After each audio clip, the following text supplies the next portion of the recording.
días. Hablamos de queratitis intersticial para referirnos a la inflamación del estroma corneal sin defecto epitelial asociado, situación para la que preferimos emplear el término de queratitis estromal.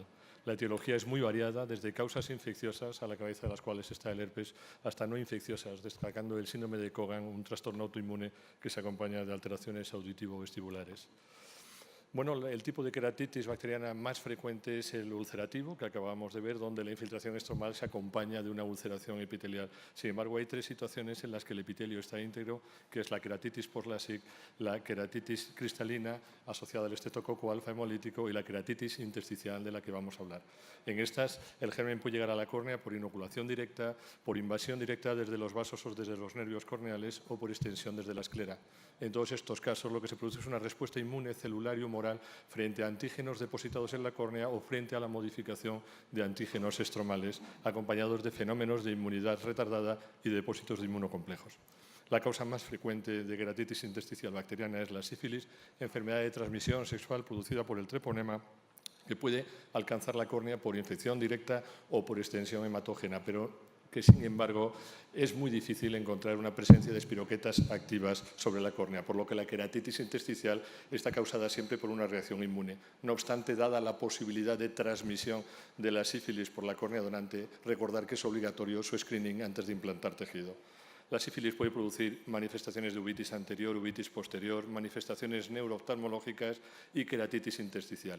En la sífilis congénita, esta aparece entre los 5 y 15 años de edad y forma parte de la clásica triada de Hutchinson junto con los dientes en barrilete y la sordera neurosensorial.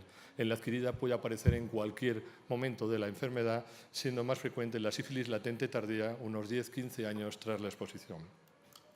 La queratitis se inicia con una fase de progresión caracterizada por dolor agudo, enturbamiento intenso de la visión, fotofobia, lagrimeo o blefaroespasmo, encontrándose una infiltración celular del estroma con uveitis anterior. Hay un comienzo de neovascularización superficial y profunda. Unos meses después da lugar a la fase florida en la que se acentúan todos estos síntomas. La infiltración se hace mucho más densa y más extensa, afectando prácticamente a toda la córnea. Se acompaña de edema epitelial, de inflamación intraocular y de opacidades endoteliales.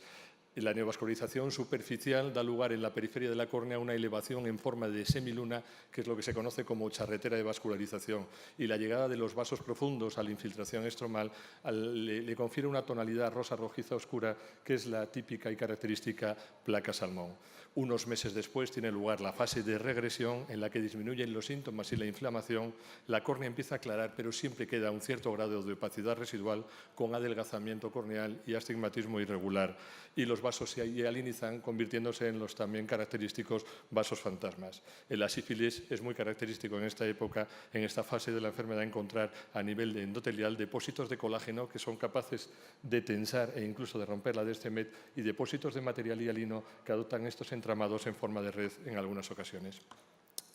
En la sífilis congénita, la queratitis intersticial es bilateral en más del 80% de los casos y afecta prácticamente a toda la córnea, en tanto que en la adquirida es unilateral en la mayoría de los casos y suele estar limitada a un sector.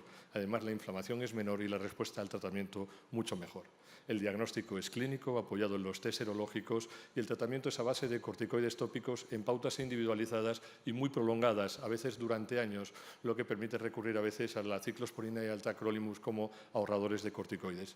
En esta enfermedad no tiene ningún sentido el empleo de antibióticos tópicos, aunque debemos de tratar lógicamente con antibióticos las manifestaciones sistémicas de la enfermedad.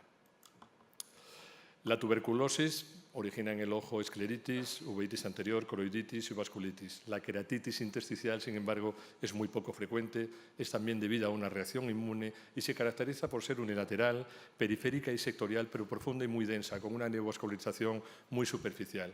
El diagnóstico se ve facilitado cuando se acompaña de flictenulosis o de escleroqueratitis sectorial.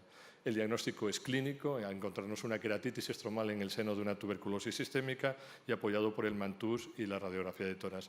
Y junto al tratamiento antibiótico sistémico de la enfermedad, debemos de emplear corticoides tópicos también en pautas individualizadas.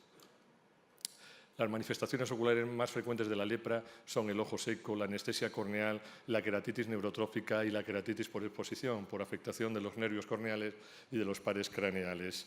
La queratitis intersticial aparece en el 6%, es más frecuente en la forma lepromatosa, que es la que cursa con una inmunidad celular disminuida y una alta multiplicación de bacilos, y además es tardía en la enfermedad, lo que facilita el diagnóstico. A diferencia de la sifilítica y de la tuberculosa, sí es infecciosa, hay una invasión directa de la córnea por los gérmenes y se caracteriza por ser bilateral, con infiltrados muy profundos y una mínima vascularización. El diagnóstico se facilita cuando aparecen perlas iridianas, que son agregados bacilares blanco-cremosos en la superficie del iris, o cuando aparece el arrosamiento de los nervios corneales. Otras manifestaciones corneales frecuentes son la queratitis puntata superficial, donde los puntos blanquecinos sobre la córnea se corresponden realmente con lepromas miliares, bacilos rodeados de infiltrado celular, y el panus leproso originado por lepromas nodulares subconjuntivales. El diagnóstico es clínico, el germen no se evidencia en los cultivos, aunque sí en las biopsias, y una vez más, junto al tratamiento antibiótico sistémico, emplearemos corticoides tópicos. Por último, la enfermedad de Lyme es una enfermedad causada por la Borrelia burgdorferi, transmitida por la picadura de la garrapata Yoxedes scapularis, causante del eritema migrans, que unas semanas después origina manifestaciones neurológicas, cardíacas y articulares. La enfermedad cursa en 3 estadios. En el primero, de infección, la manifestación ocular más frecuente es la conjuntivitis folicular. En el segundo, de diseminación, lo es la parálisis facial. Y en el tercer estadio, de reacción inmunológica tardía, es donde aparece la queratitis intersticial, que es también una reacción inmune y se caracteriza por ser bilateral, de infiltrados múltiples poco delimitados y con una vascularización muy tardía. El diagnóstico aquí sí se apoya en test serológicos, aunque dado que están muy poco estandarizados, la PCR es de una gran utilidad y junto al tratamiento antibiótico de la enfermedad debemos una vez más emplear corticoides tópicos, siendo aquí la respuesta excelente. Muchas gracias.